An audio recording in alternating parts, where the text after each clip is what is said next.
오늘 말씀은 요한계시록 4장 5절부터 11절입니다. 요한계시록 4장 5절부터 11절입니다.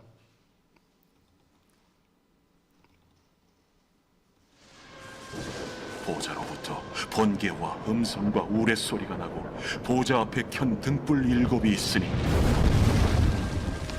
이는 하나님의 7 영이라. 보좌 앞에 수정과 같은 유리바다가 있고 보좌 가운데와 보좌 주위에 4 생물이 있는데 앞뒤에 눈들이 가득하더라. 그 첫째 생물은 사자 같고 그 둘째 생물은 송아지 같고 그 셋째 생물은 얼굴이 사람 같고 그 넷째 생물은 날아가는 독수리 같은데 4 생물은 각각 6 날개를 가졌고 그 안과 주위에는 눈들이 가득하더라. 그들이 밤낮 쉬지 않고 이르기를 거룩하다, 거룩하다, 거룩하다. 주 하나님 곧 전능하신 이여, 전에도 되셨고 이제도 되시고 장차 오시리시라. 그 생물들이 보좌에 앉아서 세세토록 살아계시는 이에게 영광과 존귀와 감사를 돌릴 때에 24장로들이 보좌에 앉으신 이 앞에 엎드려 세세토록 살아계시는 이에게 경배하고 자기의 관을 보좌 앞에 들이며 이르되 우리 주 하나님이여, 영광과 존귀와 권능을 받으시는 것이 합당하오니 주께서 만물을 지으신지라 만물이 주의 뜻대로 있었고 또 지으심을 받았나이다. 아멘. 하나님을 예배하는 것은 성도의 마땅한 의무입니다. 게다가 성도는 예배를 통해 받은 은혜로 살아가지요. 그러나 대부분의 성도는 교회에서 드리는 예배의 형식에 익숙할 뿐 무엇이 진정으로 바른 예배인지 놓칠 때가 종종 있습니다. 예수님이 십자가를 지시기 전부터 유대인들은 예루살렘 성전이 하늘에 있는 참 성전의 그림자다 생각했습니다. AD 70년경에 그런 예루살렘 성전이 파괴되고 성전이 없는 시대가 시작되었지만 요한은 자기가 본 환상을 통해 하늘 성전에서는 여전히 하나님께 온전한 예배가 드려지고 있음을 증언하지요. 오늘 본문은 이 천상의 예배를 통해 우리에게 어떻게 하나님을 예배해야 하는지를 가르쳐주고 있습니다. 4 생물과 24장로가 하나님의 보좌를 둘러싸고 예배와 찬양을 올려드립니다. 이들은 하나님의 보좌 앞에 서 있습니다. 하나님의 보좌는 말세의 대재앙에 대한 묵시가 선포되는 일종의 무대입니다. 이를 통해 이 땅의 교회가 하늘 성전의 영광을 이 땅에 드러내는 역할을 감당해야 함을 가르쳐주지요. 흔히 하나님께 예배드리는 시간을 하나님을 만나는 시간이라고 말합니다. 물론 하나님은 우리와 늘 함께하고 계시기 때문에 언제나 하나님을 만날 수 있습니다. 그러나 하나님께 예배드리는 시간은 하나님과 만나는 특별한 시간이라고 할 수 있습니다.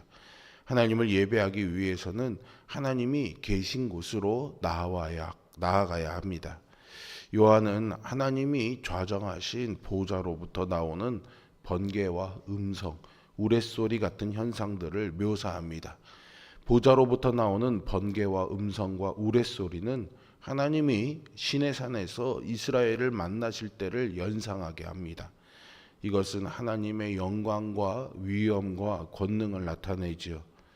성막이나 성전의 성소에는 7개의 금 등잔대가 있었는데 하늘 성전에서는 하나님의 7 영이 하늘 성전을 비추었습니다. 하나님의 보좌 앞에는요, 수정과 같은 유리바다가 있었다고 6절에서 표현합니다. 솔로몬의 성전에서 보시면 그 지름이요 약 10규빗 5m 정도, 그리고 높이가 5규빗 약 2.5m 정도, 두께가 한 뼘인 저수조를 만들어서 그것을 바다라고 불렀는데요. 그 외형이 압도적이었죠. 반면에 하늘 성전에서는 수정과 같은 유리바다가 있어 훨씬 더 찬란한 모습이었습니다. 그리고 보좌 가운데와 주위에 4 생물이 있었습니다. 사자, 송아지, 사람, 독수리의 모습의 4 생물은요, 에스겔이 목격한 네 생물과 바퀴를 반영하고 있습니다. 6 날개를 가진 이 생물들이 찬송하는 장면은 이사야가 본 스랍들의 모습을 반영하고 있습니다. 이 네 생물들은 각 영역의 피조물들을 대표하는 존재로요. 맹수의 왕 사자, 가축의 왕 송아지, 만물의 영장인 사람, 그리고 날짐승의 왕 독수리의 형상을 하고 있었습니다. 모든 생명체를 상징하는 이 네 생물은 밤낮 쉬지 않고 하나님을 찬양합니다. 이것은 하나님이 찬양받기에 합당한 분이심을 강조하는 것이죠. 요한은 성경에 기록되어 있는 하나님의 성소와 그 천사들의 실존을 자기가 직접 보았다면서 살아계신 하나님이 교회를 바라보고 계신다라는 증언을 하고 있습니다. 시내산에서 여전히 죄를 범하면서 불평불만으로 가득했던 이스라엘을 만나주시고 당신의 백성으로 삼아주셨던 하나님, 이사야에게 당신의 영광을 보여주신 하나님, 바벨론으로 포로로 끌려가 절망 가운데 있던 에스겔을 만나주셨던 그 하나님이 또한 우리를 붙드시고 만나주실 것을 기대해야 하겠습니다. 장로교 예배학자인 풀훈이라는 신학자는요, 예배의 현장을요, 계시와 응답이 만나는 지점이다 이렇게 표현합니다. 예배자는 당신을 계시하시는 하나님 앞에 나아가 하나님께 찬양으로 응답해야 합니다. 하나님이 어떤 분이신지, 어떤 역사를 이루셨는지, 그분의 영광과 권능과 은혜와 사랑이 얼마나 놀라운지를 찬양하며 참된 예배를 하나님께 올려드려야 합니다. 저와 여러분이 이런 참된 예배자가 되길 소망합니다.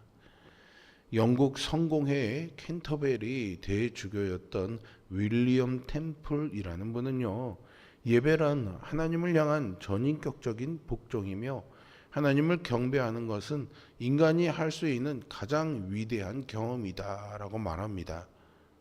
성도는 예배를 통해서 은혜를 받고 새 힘을 얻음으로 삶을 이끌어 가는데 도움이 되기를 기대합니다. 그러나 예배의 본질은 예배의 대상이신 하나님을 인정하고 그분께 복종하는 것입니다. 세상 속에서 무기력하게 살아가던 예배자가 역설적이게도 하나님께 복종하는 가운데 삶이 역전되는 놀라운 경험을 하게 될 것을 소망합니다. 내 생물은 밤낮 쉬지 않고 하나님께 찬양으로 영광과 존귀와 감사를 올려드립니다. 그때마다 보좌에 둘러앉은 24장로가 왕이신 하나님의 다스리심을 인정한다는 의미에서 자신이 쓰고 있던 관을 하나님께 벗어드리는 장면이 10절에서 묘사되지요. 네 생물과 24장로의 찬송은 요한계시록의 제1막을 마감하는 역할을 하는 동시에요, 보좌에 앉으신 이를 하나님 이외의 다른 존재로 오해하지 않게 하는 역할을 합니다. 네 생물은 밤낮 쉬지 않고 이사야 선지자가 목격했던 스랍들의 찬송을 계속 부르며 하나님이 전능하시며 영원까지 항상 존재하고 계심을 선포합니다.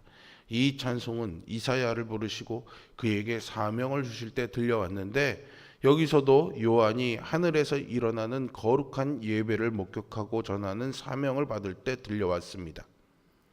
이때 하늘 성전의 24장로 역시 하나님께 경배하며 자신의 금관을 바칩니다.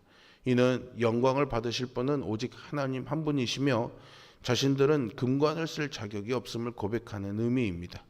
보좌에 계신 분은 영광과 존귀와 권능의 하나님이시며 모든 만물의 창조주이십니다. 이는 구약과 신약을 아우르는 모든 성도가 하나님의 통치에 대한 절대적인 복종을 표하는 것입니다. 하나님은 창조주이시니까 자신들의 생명이 하나님의 뜻 안에 있고 하나님께 영광과 존귀와 권능을 돌릴 때 자신들의 삶에 온전한 의미가 있음을 고백하며 찬양하는 것이죠. 세상에서는요, 경쟁에서 이기는 것이 성공이라고 합니다. 그러나 주님은 하나님 앞에서 낮추는 사람을 높이겠다 약속하셨습니다. 하나님께 복종하는 것은 힘이 약해서 어쩔 수 없이 하는 선택의 행위가 아닙니다. 생명을 주신 은혜에 감사함을 기꺼이 표하는 것이죠. 지금도 하나님은 천사들의 찬송 가운데 계시면서 이사야, 요한에게 하신 것처럼 당신의 일꾼들에게 사명을 주십니다. 우리가 요한처럼 하늘의 보좌를 직접 보지는 못한다 하더라도 주님의 성령께서 우리 가운데 계시기에 얼마든지 주님 앞에 나아갈 수 있습니다. 우리 안에 거하시는 그 주님을 생각하면서 주님이 주신 사명이 무엇인지를 기억하는 우리 모두가 되기를 소망합니다. 요한은 성령에 감동되어서 하나님 보좌까지 이끌려 올라갔습니다. 그가 그곳에서 본 것은 보좌에 앉으신 하나님, 또 그분을 찬양하는 네 생물과 24장로입니다. 이들은 하나님만 예배하면서 하나님이 주인이심을 선포하지요. 이처럼 하나님의 보좌 앞에서 온전한 예배자로서는 우리 모두가 되어야겠습니다. 때로는 우리가 타성에 젖어서 습관적으로 예배를 드리며 예배의 본질을 놓칠 때가 있습니다. 예배의 대상에 집중하기보다는요, 문제 해결하는 것이 급하고 하나님이 어떤 분이신지를 깨닫기보다는 내가 구하는 바가 이루어지기를 생각하는 것이 더 중요하기 때문이죠. 하나님을 찬양하고 그분의 뜻에 온전히 복종하는 참된 예배를 드리는 그런 예배자가 되기를 사모하십시오. 때로는 이런 교회 연신들을 보면 탄식이 나올 때가 있습니다. 분명히 이 땅의 교회는요, 부족하고 부끄러운 점이 있습니다. 그럼에도 불구하고 교회에 주어진 영광스러운 지위는 흔들리지 않습니다. 왜냐하면 지금도 하늘 성전의 영광 가운데 계신 하나님이 교회를 붙들고 계시기 때문이죠. 그러므로 우리는 교회에 대한 소망을 접을 수 없습니다. 지금도 하늘 성전에서 찬송 가운데 계시는 주님이 나와 함께 하신다는 사실을 확신하면서 최선을 다해 교회를 섬기며 참된 예배자로 살아가는 우리 모두가 되기를 주님의 이름으로 축복합니다. 기도하겠습니다. 전능하시고 살아계신 아버지 하나님, 찬송과 영광과 존귀와 권능을 받기에 합당하신 나의 왕 나의 하나님, 오늘도 이 천상의 예배를 바라보며 우리도 하나님 앞에 예배자로 섭니다. 우리에게 하나님의 지켜보심과 사명 주심과 붙들어 주심이 있음을 기억하면서 세상에서 어떠한 형편과 상황에 처해 있든지 간에 이 하나님 앞에 영광과 찬송과 존귀를 올려드리는 참된 예배자로 살아가는 우리들 되게 하여 주시옵소서. 하나님 보좌 앞에 엎드려 예배하는 것처럼 우리의 삶에도 하나님의 권능과 능력을 인정하며 하나님 말씀에 복종하여 순종하며 따르는 삶을 살아감으로 인해서 삶의 예배자가 되게 하여 주시옵소서. 그래서 그 하나님의 영광을 우리에게 비춰주시며 사명으로 이끌어 주시어 하나님 나라와 하나님의 성전을 우리의 삶에 이루시는 하나님의 역사를 경험하는 우리 모두가 되게 하여 주시옵소서. 예수 그리스도의 이름으로 기도합니다. 아멘. 하늘에 계신 우리 아버지의 이름을 거룩